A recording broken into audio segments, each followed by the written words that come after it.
My name is Amani Washington, and I am 26 years old. Let me tell you the truth. My family never saw me. I was the ghost in the mansion, the quiet failure they tolerated because I paid my own way. I was the worthless art history major, the family scapegoat whose future depended entirely on their pity. They had no idea. They had no idea that while they were tapping their gold watches and complaining about my lack of ambition, I was guarding a secret that was about to reverse all our fates. When my grandparents died tragically in a car crash, a tragedy that shook our entire world, my family expected to inherit their $38 million estate. They expected to carve it up like a holiday roast, saving their failing businesses and funding their opulent vacations. They never once considered that I might be included. The air in Mr. Howard Jameson's mahogany office felt too thick to breathe. It was heavy with perfume, entitlement, and greed. I sat in a small leather chair in the corner, trying to shrink, trying to disappear, just like I always did. My father, David Washington, 55 years old, impatiently tapped his gold Rolex against the arm of his chair. My mother, Monique, 54, dabbed at her perfectly dry eyes with a silk tissue, more worried about smudging her mascara than about the loss of her parents. My older brother, Marcus, 30, sat there with a sneer, ready to calculate how quickly he could convert his share of the inheritance into a down payment on a new yacht. They were royalty. I was the furniture. Then Mr. Jameson, a severe man in a gray suit, cleared his throat and began to read the last will and testament. The words were formal, cold, and utterly devastating to my family. The preamble spoke of the grandparents' pride, their belief in integrity, and their disappointment in the conditional affections they had received. The room froze solid when he read the final clause. I hereby bequeath my entire estate, all monetary holdings, properties, and trusts, valued at $38 million, solely to my granddaughter, Amani Washington. The shock was a physical force. My mother gasped. Not a sob of sorrow, but a sharp, hysterical inhale of disbelief. My brother Marcus shot up, knocking his leather chair over. My father's face, usually so smooth and controlled, became a mottled mask of crimson rage. They had called me worthless for years, and now the entire kingdom was mine. Every single dime. $38 million. Before the lawyer could finish, my father's roar shattered the silence. This is a mistake. A cruel, pathetic mistake. She is an art history major. She has never held a real job. She will squander it. Amani, you will sign that over to me. Now. His demand was absolute. He didn't ask. He ordered. He expected me to crumble, to submit, to play the role of the compliant, pitiable scapegoat, one last time. He reached across the table, his hand shaking, not with grief, but with avarice, demanding the papers. When I refused, they broke me. They shattered the last illusion of familial love I had clung to. I felt the blood rush to my face, the old, familiar shame mixed with a new, dangerous surge of power.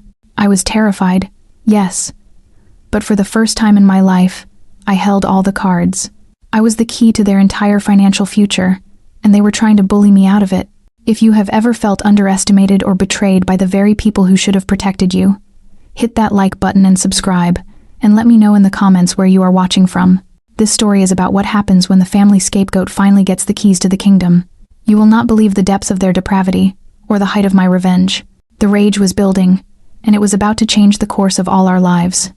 The air in that office was poison. It wasn't the silence that was deafening. It was the sound of my father's rage escalating. He had always controlled every room he entered, and now, a piece of paper, a legal document signed by the only two people who ever truly loved me, was denying him his due.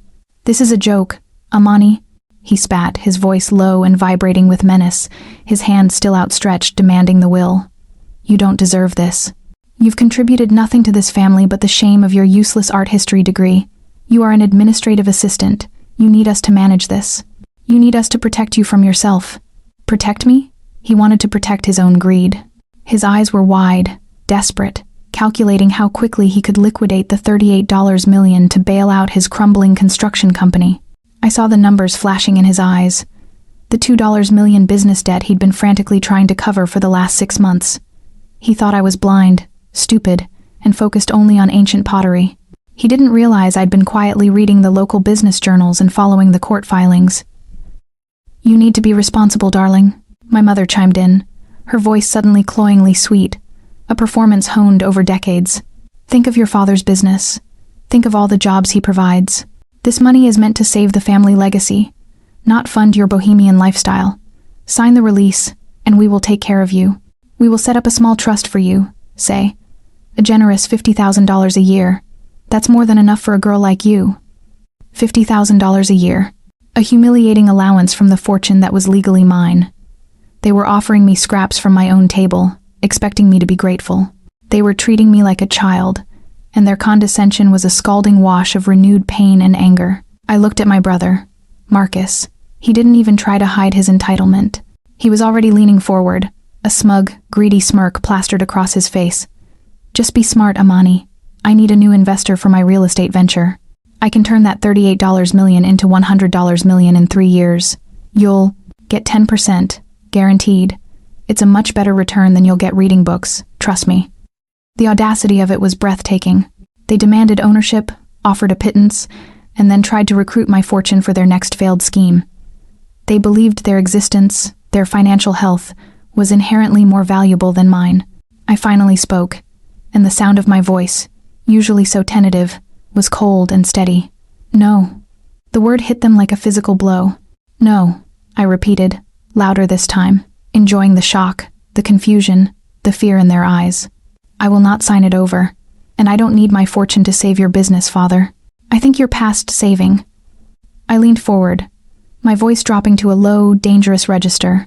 I know about the $2 million you owe to the private equity firm in Charlotte. I know that the collateral you provided was highly questionable. I know that your business has been hemorrhaging money for 18 months. And Mother, I know you recently had to secretly sell all of your investment jewelry just to keep the bank from calling in the line of credit on the mansion. You are not protecting a legacy. You are trying to stave off bankruptcy. And you need my $38 million to survive. The truth, spoken aloud, was a devastating weapon. My father's face went from crimson to ash. He didn't try to lie.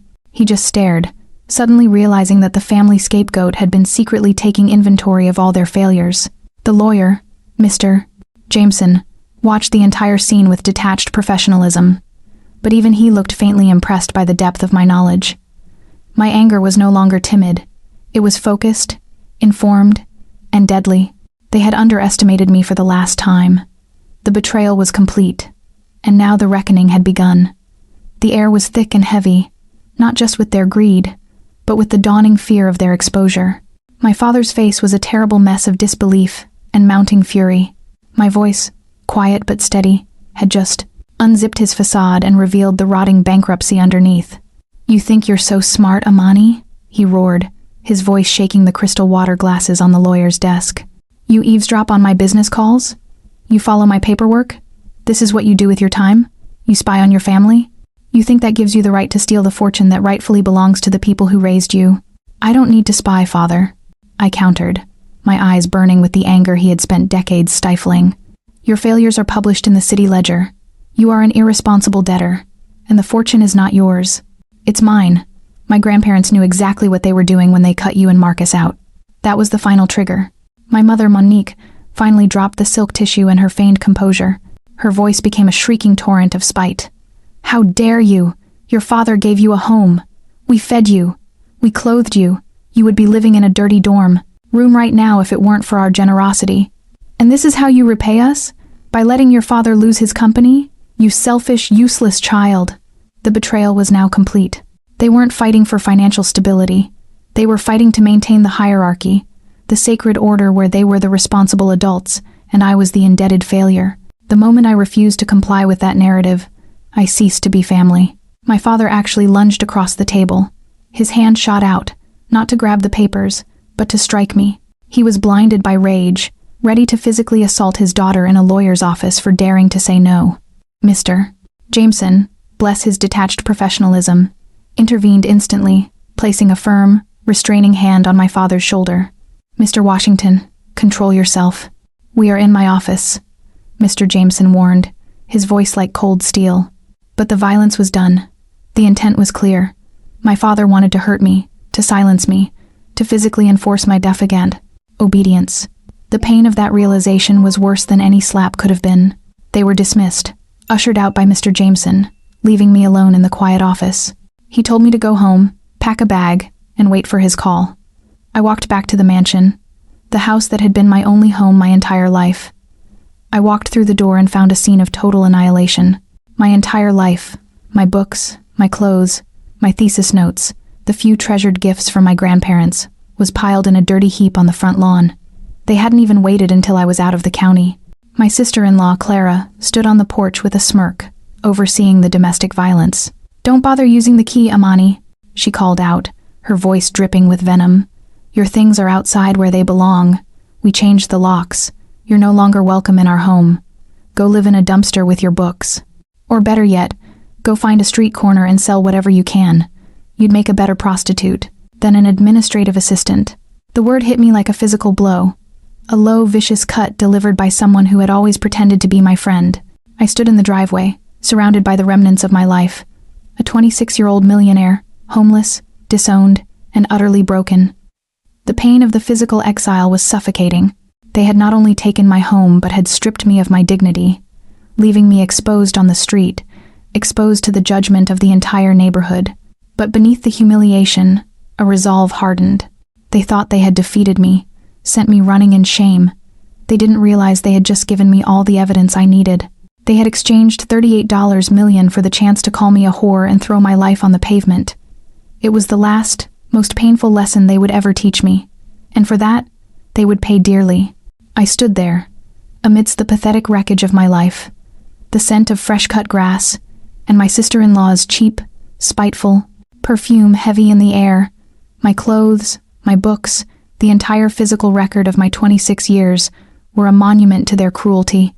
They had exchanged $38 million for the privilege of calling me a prostitute and throwing my belongings onto the dirt, and they expected me to just walk away, broken and silent. They had pushed too far. The pain was still searing, the pain of betrayal, of the physical violence in the lawyer's office, the utter humiliation on the front lawn, but it was hardening into something cold, focused, and utterly merciless. The old, timid Amani died right there, suffocated by the pile of her own discarded belongings. I turned back to the house, ignoring the jeering glare of Clara, the sister-in-law. I looked straight at my father, who was standing smugly on the porch, holding my house keys. He looked triumphant, believing he had successfully expelled the parasite and would soon negotiate for the $38 million. "You think you won, Father?" I called out, and the Fentine Arlie sound of my voice was no longer a timid whisper. It was a roar, sharp and ragged with fury. "You think kicking me out of the home my grandparents paid for is going to make me sign over $38 million? It just gave me more reason to bury you," he scoffed, the sound of superior arrogance grating on my nerves. "Go ahead and bury me, Amani. You're homeless. You have no money, you have no friends, and you certainly have no power. You think you're going to survive on that art degree? That was the mistake. He used my weakness against me one last time." "I know the depth of your failures, Father," I said, my voice rising, vibrating with vengeful energy. "You're worried about $2 million in business debt? That's amateur hour. I know about the $100,000 gambling debt Marcus ran up in Atlantic City last year, and the loan shark who is calling your personal line every night, threatening to break his kneecaps. I know about the illegal loan you took out 2 years ago, not just against the business, but against the property deeds of the entire family trust." I pointed a trembling accusatory finger at him. "You secured a fraudulent loan against assets that weren't solely yours. You committed bank fraud and identity theft using my grandparents' information, desperate to cover the hole your greed and Marcus's addiction tore in your balance sheet. You didn't just fail as a businessman, Father. You committed a felony. And if you default on that loan, which you are about to do, you face 20 years in a federal prison." The effect was instantaneous and profound. My mother screamed, a genuine panicked noise this time. Marcus, who had been hiding inside, burst out onto the porch, his face sheet white. His secret, his crushing, embarrassing gambling debt was now public, and the realization that his father's fraud was tied to his own weakness terrified him. My father's control snapped. He lunged off the porch, his eyes wild, his composure completely gone. He didn't come for my throat. He came for the only thing that could hold his secrets, my phone. I didn't even have time to react. He grabbed the phone right out of my hand and hurled it with all his strength against the brick column of the porch. The sound of my phone smashing, the screen cracking into a spiderweb of dead pixels, was the last sound I heard before everything went silent. He stood over me, panting, eyes blazing with hate. "You will not talk. You will not tell anyone. You are silenced." Then he turned and stormed back inside, slamming the door shut, leaving me standing there, homeless, phoneless, and completely, utterly alone, surrounded by the broken pieces of my past and the shattered remnants of my communication. They had silenced me, beaten me, and expelled me, but they didn't realize that the crucial information was already safe, and the real power was no longer a secret. It was waiting for them to walk right into its crosshairs. I stood on the curb, the shattered pieces of my life and my phone lying around me, watching the door of my lifelong home slam shut. They had silenced me. They had physically attacked me. They had left me for dead, rich but completely cut off. The shame was a burning coal in my stomach, but the anger was a glacial, unyielding force. They didn't realize that in smashing my phone, they had only confirmed their guilt and hastened their own destruction. I didn't panic. The old Amani would have collapsed, weeping. The new Amani, the one armed with $38 million and a terrifying clarity, simply picked up the single most important item, the leather-bound folder containing the will and Mr. Jameson's card, and started walking. I didn't cry. The tears were done. Now, there was only action. I walked for blocks, my body shaking with the suppressed adrenaline of the assault, the pain of my disownment a throbbing ache. I finally reached a small, quiet coffee shop, where I used a public phone to call Mr. Jameson. I didn't waste time on pleasantries. They smashed my phone. They locked me out of the house. They threw all my belongings onto the lawn. My father physically attacked me when I revealed the information about his fraudulent loan and Marcus's gambling debt. Mr. Jameson's voice, usually so calm, held a rare note of urgency. "Amani, I'm sending a car now. Do not move. They have committed aggravated harassment and assault. We are escalating this immediately." Within 10 minutes, a black, unmarked SUV pulled up. The driver wasn't just a chauffeur. He was a private security agent. He escorted me inside, away from the prying eyes of the neighborhood they had just humiliated me in. When I finally sat down in Mr. Jameson's office again, still shaking, he looked at me with professional compassion. "They have made a critical error, Amani. They have created a clear record of harassment, assault, and attempted coercion. This gives us immense power. But before we use the $38 million to bury them, I need to tell you about the other gift your grandparents left you." I stared at him, exhausted and confused. "The will already gave me everything." He leaned forward, his voice low, his eyes bright. "The will gave you the money. The love gave you the fortress. 6 months ago, Amani, your grandparents came to me. They were worried about your father's business ventures and knew their end was near. They wanted to ensure you had a safe place, protected from his eventual bankruptcy. They executed a quitclaim deed and legally transferred the ownership of the entire mansion, free and clear of all debts and liens, into your name." The shock was total. The house they had just thrown me out of, the house they were living in, the house they were desperately planning to leverage or sell, was mine. It had been mine for 6 months. It wasn't part of the will or the $38 million. It was a completely separate, legally recorded, brilliant act of protection. "They didn't just leave you a house, Amani," Mr. Jameson said. "They left you a fortress. They knew your father's temperament. We already have a court order securing the property based on the assault and eviction attempt. Your father and brother are now legally trespassing on your property. We are sending an armed security team to the mansion right now. They will establish a perimeter, change the locks again, and secure your house." The pain I felt was suddenly overridden by a wave of intoxicating power. My grandparents, the only true family I ever had, hadn't just given me wealth. They had given me the ultimate secret weapon. They had given me their love and the proof of my parents' utter deceit. They had made me the sole, unassailable owner of the entire battlefield. I was no longer homeless. I was no longer phoneless. I was the homeowner. I was the fortress commander. And my father, my mother, and my brother were about to discover they were living in their enemy's house, on borrowed time, completely surrounded by a private army I had, bought with my $38 million. The tables hadn't just turned. They had been smashed, and I was standing on the wreckage. The silence in Mr. Jameson's office, after he revealed the quitclaim deed, was the first real peace I had felt since the crash. The house was mine. The physical sanctuary I was so brutally denied was, legally, my unassailable fortress. They were trespassers, thieves trying to evict the actual owner. The irony was a delicious, cold tonic to my pain. My new lawyer, my ally, The only person who saw the weapon the $38 million represented was already in motion. I sat across from him, no longer a victim seeking help, but a client issuing clear, cold instructions. "I want the strongest private security team money can buy," I commanded, my voice flat, professional, utterly unlike the timid girl who entered his office just hours before. "I want them at the mansion now. Change every lock. Install cameras. I want a visible perimeter. They need to understand that the property is under my ownership and protection." He nodded, already making calls. "It's done. But Amani, your belongings are still on the lawn." The thought of my few sentimental items, the books, the photos, the worn teddy bear my grandfather gave me being left out there like garbage fueled a fresh surge of hot, bitter anger. I want them retrieved, carefully, but I want them to retrieve them under the full glare of the security lights, with my security team visibly documenting every movement. I want my parents to watch, from inside my house, as my paid army collects the trash they threw out. That night I didn't sleep in the mansion. Mr. Jameson insisted I stay in a secure, luxury apartment he rented for me downtown, a place where their spite couldn't reach me. But I didn't need a bed, I needed vigilance. I stayed up, watching the grainy security feed from the mansion. I saw the black SUVs arrive.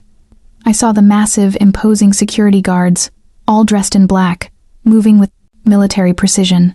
I watched them methodically change the locks, sealing my family inside my property. Then, I saw them illuminate the front lawn with blinding floodlights, creating a spotlight of shame around the pathetic pile of my belongings. My father and mother eventually emerged from the front door, looking stunned, confused, and utterly terrified. They saw the guards, the perimeter, the cameras. They saw the lawyer's official notice taped to the front door, the one stating the property was now under the sole legal control of Amani Washington, and any attempt to interfere would be met with immediate police action for breaking and entering.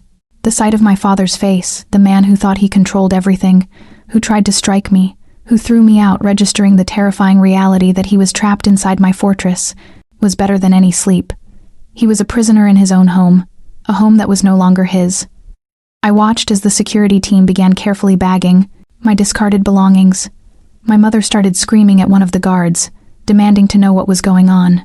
The guard, a mountain of quiet muscle, simply pointed to the legal notice and the boundary line. They were ordered not to speak to the residents, only to enforce the property line. I was sitting hundreds of miles away, but I was the warden. I was the silent, unseen hand turning the screws of their anxiety. They spent the entire night confined, terrified, arguing, and staring out the window at the private army guarding the possessions they had deemed worthless.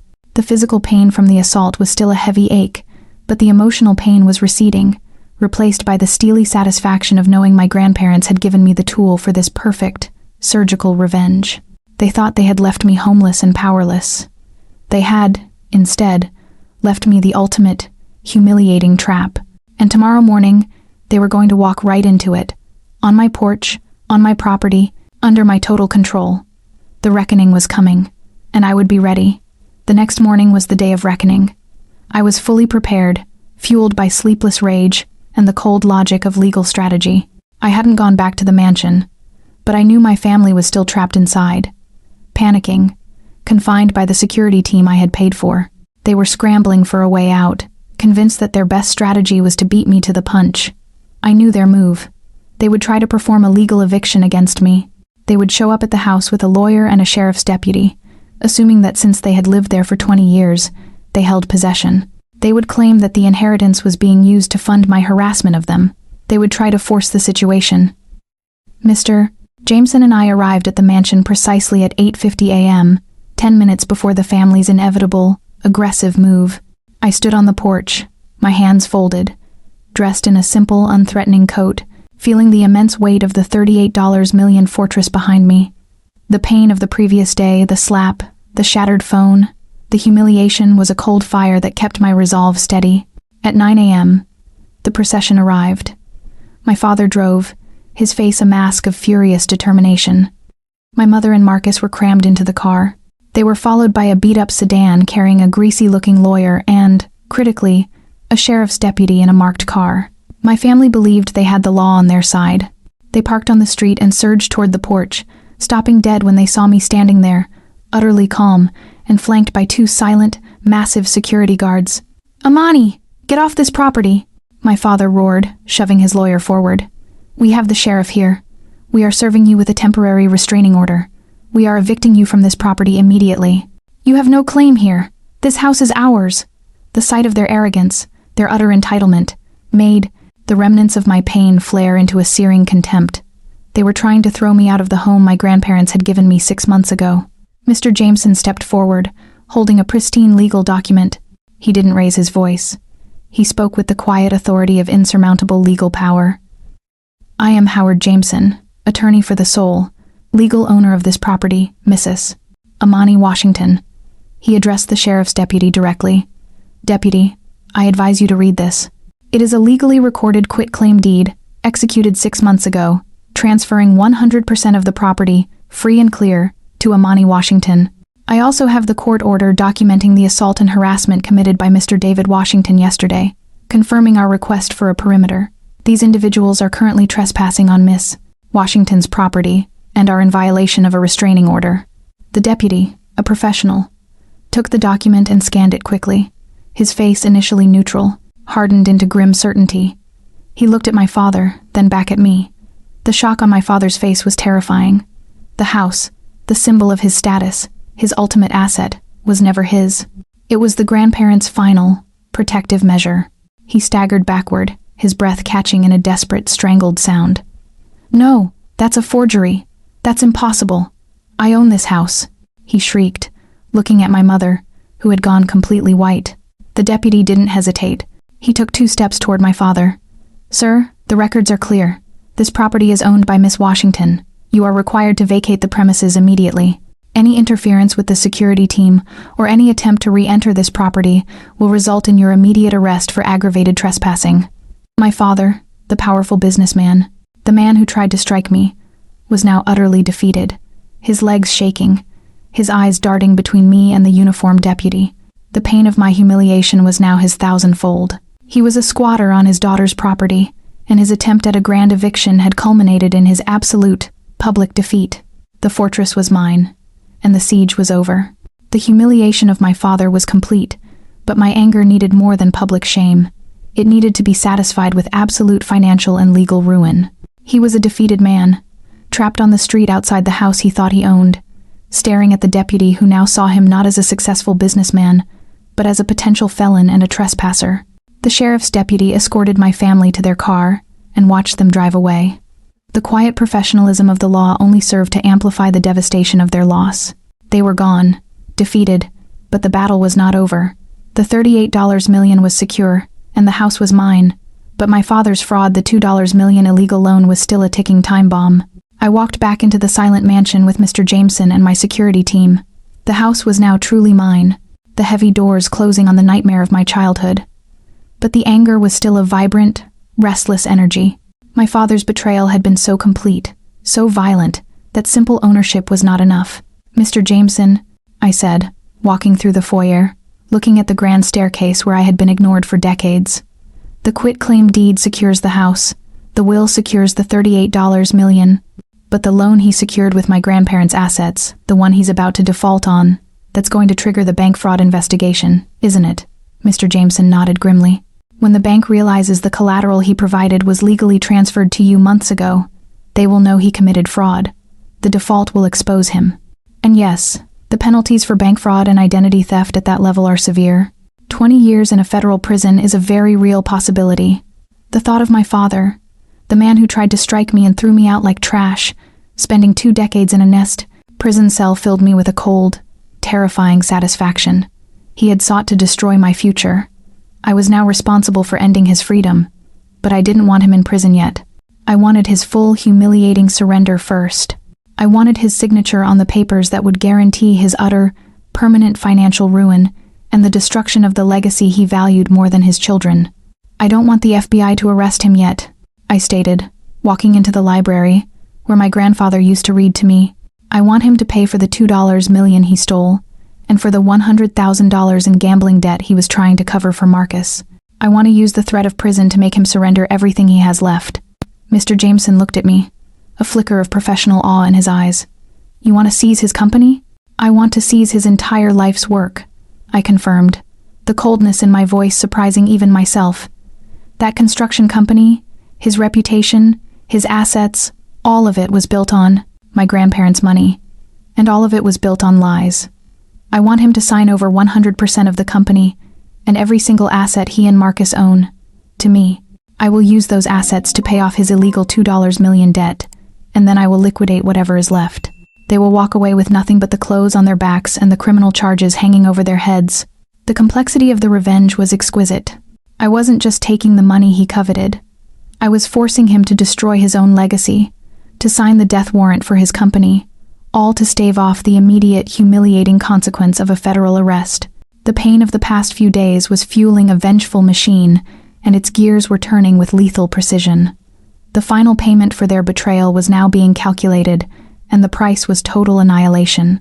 The morning after the eviction attempt, after the humiliation on the porch, Mr. Jameson called my father and brother.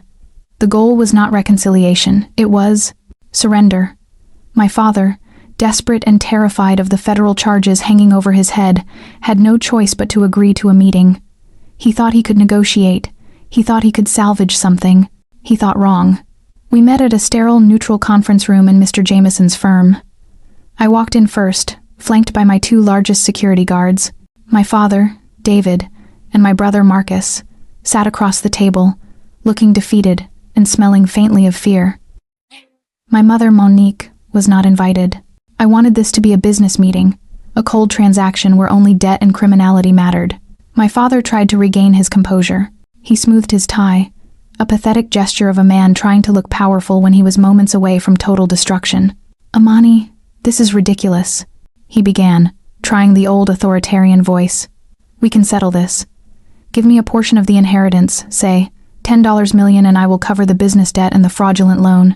We can be a family again." His audacity was breathtaking. He still saw the $38 million as a solution to his crimes, not the engine of my vengeance. I didn't answer. I simply nodded to Mr. Jameson. He slid a stack of legal documents across the table. These were not the will or the house deed. These were the terms of their annihilation. "Mr. Washington," Mr. Jameson said, his voice quiet but sharp. "There will be no negotiation. There will be no portion of the inheritance. There will only be compliance. Miss Washington is in possession of sufficient evidence to initiate federal proceedings for bank fraud, identity theft, and conspiracy to commit aggravated harassment. The penalty is a mandatory minimum of 20 years in a federal facility." Marcus gasped, burying his face in his hands. My father just stared at the papers, his color draining away. "Miss Washington is offering you one path to avoid immediate arrest," Mr. Jameson continued. "It is a path that requires you to sign over your entire life. Page 1.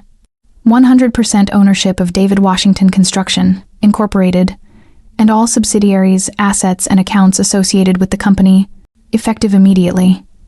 My father finally found his voice, a raw, strangled sound. "My company? My life's work? No, that's insane. That's worth more than the $2 million debt. Your life's work." I cut in, my voice laced with the cold rage of days of pain, was a fraud built on my grandfather's money and my grandparents' identity. That company, built on your debt and Marcus's $100,000 gambling losses, is worthless. I am only taking it to liquidate its assets, pay off your illegal loan, and minimize the risk of federal auditors finding my grandparents' names tied to your felonies. Page 2. Mr. Jameson droned on, ignoring my father's pathetic protests. 100% of all liquid personal assets and real estate currently held by Mr. David Washington and Mr. David Washington, Marcus Washington, excluding only one used vehicle for each of you. I watched Marcus's shoulders slump. That meant his beloved sports car, his investment accounts, the down payment for the luxury apartment he'd been bragging about all gone. "This is robbery," my father whimpered, his eyes pleading with me. "I am your father. You will destroy me. You destroyed me first." I shot back, leaning across the table, my eyes burning into his. "You tried to evict me from my own home. You tried to strike me. You threw my life on the pavement and called me a worthless thief. You forfeited the right to be my father, and you forfeited the right to own anything. This is the price of the betrayal." I checked my watch, a tiny, expensive gold watch I'd bought after the inheritance, a symbol of my new power. "You have 60 seconds to decide. Sign these papers, or I walk out that door and call the FBI myself. You get $0, 0 assets, and 20 years in prison. The choice is yours." The silence was the sound of his entire world collapsing. He reached for the pen, his hand shaking so violently he could barely hold it. He uncapped it, his defeated eyes meeting mine, and he signed the first page, his signature a pathetic, trembling scribble. Then he pushed the papers to Marcus, who signed his own death warrant, realizing he had exchanged his life for a gambling fix. They had signed away every shred of their financial existence, all to escape the immediate justice of a prison cell. They were ruined, and the annihilation was complete. They signed every single document, every page of the terms of annihilation. They traded their entire financial lives, the business, the cars, the investments, the last shred of their dignity for the simple chance to walk out of that conference room instead of being hauled away by federal agents. The fury in their eyes, the utter defeat, was a sight I would never forget. It was the physical manifestation of the pain they had inflicted upon me, finally returned to them with interest. My father looked utterly devastated, his signature a pathetic, shaky admission of his crimes. Marcus was openly weeping, a spoiled, entitled child realizing his life of easy fixes and reckless gambling was over. They pushed the documents across the table, their hands empty, their lives in the hands of the worthless art history major. Mr. Jameson collected the signed papers and snapped his briefcase shut. It was done. The transaction of vengeance was complete. I stood up, adjusting my simple coat, making sure my posture was straight and unyielding. They were waiting for me to say something, a final condemnation, a moment of gloating. But I gave them only cold, quiet finality. "The company and all assets are now mine," I stated, my voice flat, devoid of emotion. "I will be liquidating the business immediately to settle the illegal $2 million debt you incurred. Any remaining proceeds will go toward clearing the outstanding loans and the back taxes on that failing enterprise. You will receive a final accounting, but expect the balance to be 0. You have nothing left." My father started to rise, his eyes flashing with a return of the old, arrogant anger. "You can't do this! You don't know the business! You will destroy everything." "You destroyed it, father," I said, cutting him off with surgical precision. "I am merely cleaning up the debris of your fraud. And as for your business expertise, I'm sure the federal authorities will have plenty of use for your testimony regarding bank fraud and identity theft in the coming months. We will not be pressing charges today, but that protection is conditional upon your absolute silence and cooperation in the asset transfer." He slumped back into his chair, the last flicker of resistance extinguished. He knew that the threat of prison was permanent. His freedom was conditional, and it was controlled entirely by me. I walked toward the door. My mother, Monique, who had been waiting outside, rushed in, her face contorted in a mask of weeping panic. She saw her husband and son, defeated and broken, and she rushed to their side, ignoring me completely. "Amani, wait," she pleaded, but not to me. She was pleading with the image of her perfect life, the life that was now shattered. I paused at the door, turning back for one last, damning statement. "The mansion is secure. You have 24 hours to evacuate your personal belongings. My security team will escort you. After that, the house is sealed and will be put on the market." That was the final blow. The house, the fortress, the ultimate symbol of their wealth and status, was to be stripped from them. They would be homeless, penniless, and professionally ruined, all because they refused to spare a moment of kindness or a dollar of their own money for the person they called worthless. I walked out, leaving the wreckage of my family behind me. The pain I had carried for years, the pain of being ignored, shamed, and then physically attacked, was finally released, replaced by the profound, chilling satisfaction of absolute justice. I had taken back the narrative, the fortune, and the home. The $38 million was secure, and the lies that had plagued my life were liquidated. The conference room door closed behind me, sealing the fate of my father and my brother. They were bankrupt. They were debt-ridden, and they were staring down the barrel of a federal investigation that only my silence could prevent. It was the absolute, perfect revenge. But the pain, the residual anger of the scapegoat, needed one more final, symbolic act. I spent the next 24 hours in my safe apartment, watching the security feeds from the mansion. It was a macabre, silent film of their final hours of panic. I watched them scramble, their arrogance replaced by frantic fear. They weren't packing memories, they were scavenging assets. They argued incessantly, blaming each other for the destruction. My mother, Monique, alternated between shrieking at my father for his fraud and weeping hysterically at the sight. of her expensive furniture being tagged by my security team for removal and sale. At the 24-hour mark, I gave the final command. I watched as the 2 black SUVs pulled up, and my security guards, silent and imposing, ordered them out. They were allowed to take only what they could physically carry in their hands: no furniture, no art, no silverware, nothing purchased with my grandparents' money or their father's fraudulent loans. I watched as my father, the man who tried to strike me, stood on the curb, carrying a single suitcase and looking utterly defeated. My mother carried a small box of personal photos. My brother had only a backpack. They watched, defeated and humiliated, as my security team changed the final set of locks, sealing the mansion against them forever. I drove to the house an hour later. The interior was ghostly, smelling faintly of Monique's expensive perfume and the stale fear of the previous night. I walked through the empty rooms, the sound of my footsteps echoing on the hardwood floors. This was the house where I was ignored. This was the house where I was shamed. This was the house where I was made to feel worthless. And now, it was finally, unequivocally, mine. My final move was not against them, but for myself. I established the Grandparents' Legacy Foundation, dedicated to supporting students of the arts and providing legal counsel to victims of financial abuse. It wasn't just a foundation. It was a permanent, institutional monument to their moral failure. Every dollar it spent was a direct testament to the fact that they were cut out of the will for a reason. Then, I put the mansion on the market. I didn't want to live there. I wanted the full, public, undeniable finality of its sale to hit the local news. I wanted my parents to see their beautiful, prestigious home being sold to strangers, knowing that the proceeds would only strengthen the shield I had built around the $38 million they coveted. I stood in the grand foyer, looking at the spot where my father had stood when he threw my belongings out onto the lawn. I felt the physical echo of the pain, the humiliation, and the shame. But now, it was purified. I hadn't lost my family. I had only lost the illusion of one. I walked out of that house and handed the keys to the real estate agent. I never looked back. The old life was closed, locked, and sold. The new life, armed with $38 million and a terrifying clarity, was just beginning.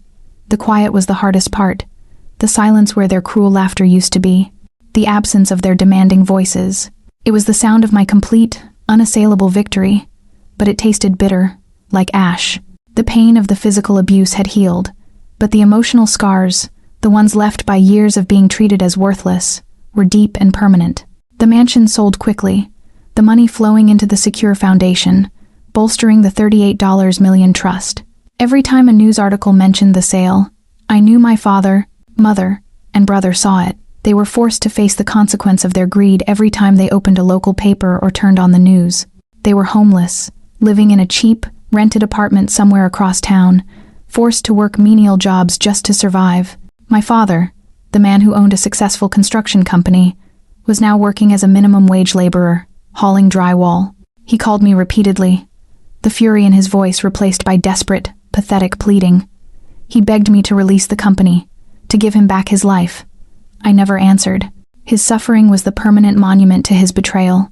He had risked his freedom, his family, and his legacy for a quick fix, and he had lost everything. Marcus, the golden boy, was worse. His gambling addiction, now unchecked by his father's money, spiraled out of control. The final, humiliating blow was when he was arrested for petty theft, trying to steal money to feed his habit. The man who scoffed at my useless art degree was now facing jail time for crimes far more shameful than anything he could have imagined. He had traded his privileged future for a handful of chips and an unending cycle of debt. My mother, Monique, was the most pathetic. The perfect, elegant society wife was forced to live in squalor. Her social standing was gone, her friends vanished, and her endless vanity exposed. She finally saw the rot in her husband and her son, but only because they had nothing left to give her. Her toxic loyalty to their success was broken by their failure. She calls, sometimes sobbing, sometimes screaming, but always blaming me, always demanding forgiveness, but never offering true remorse for her own participation in my emotional abuse. I didn't seek out their destruction anymore. It was a self-sustaining organism. Their greed, their entitlement, and their refusal to ever respect me had created the perfect engine for their own ruin. I simply stood back and let the consequences of their choices crush them. I had the $38 million. I had the foundation. I had the immense chilling power of absolute financial freedom and legal protection. But the victory was incomplete without a final, internal peace. I realized that my greatest strength was not the money. It was the fact that I had found my voice. The timid girl who sat in the corner of the lawyer's office was gone. I had survived the assault, the humiliation, and the deepest familial betrayal. I had taken back the narrative. The scapegoat had not just inherited the kingdom. She had burned down the tyrant's palace. I was finally, truly free. The vengeance was complete, absolute, and devastating. Yet, standing alone in my new, quiet apartment, the vastness of my $38 million fortune felt less like a celebration and more like a heavy, cold shield. The money hadn't erased the shame. It had only bought me the space to process it. I reflect now on the pain, the deep, marrow-deep agony of being told for 26 years that I was worthless, the burning shame of being thrown out like trash, the terror of my father's hand raised to strike me. That pain is the permanent foundation of my strength. It is the unerasable tattoo of my past. But the anger has finally settled into a cold, fierce determination. I had done what my grandparents, the only two people who truly loved me, knew I could do. They didn't just leave me money. They left me the ultimate test, and I passed it with brutal efficiency. My father, David Washington, is a shadow of the man he was, his life dictated by debt and the permanent silent threat of my conditional protection. Marcus is a wreck, his gilded life shattered by the addiction he indulged and the felony he co-signed. My mother, Monique, is left without the status she craved, forced to grapple with the truth of her moral bankruptcy. They thought I was the failure. They became the ultimate, self-inflicted failures themselves. I no longer seek their destruction. They achieved it, perfectly on their own. Instead, I focus on the legacy foundation, ensuring that every dollar spent is a repudiation of their greed. My new life is not about consumption. It is about fortification. It is about proving that the scapegoat, the quiet failure, was the only one with the integrity and strength to carry the true burden of the family name. The best part of this immense, bitter freedom is the realization that I don't owe them a thing. Not a moment of regret, not a single penny of my fortune, and certainly not a single tear. They were paid in full, with the loss of their status, their freedom, and their very means of survival. I look at my hands now, hands that used to shake with timidity, and I see strength. I see the woman who stared down a violent, desperate father and won everything. I see the owner of a $38 million legacy and a beautiful, debt-free future. My victory is not sweet. It is the cold, clean taste of justice. It is the profound, quiet peace that comes from knowing the ultimate truth, that my family was destroyed not by my inheritance, but by their own corrosive, overwhelming greed. I am Imani Washington. I was the scapegoat.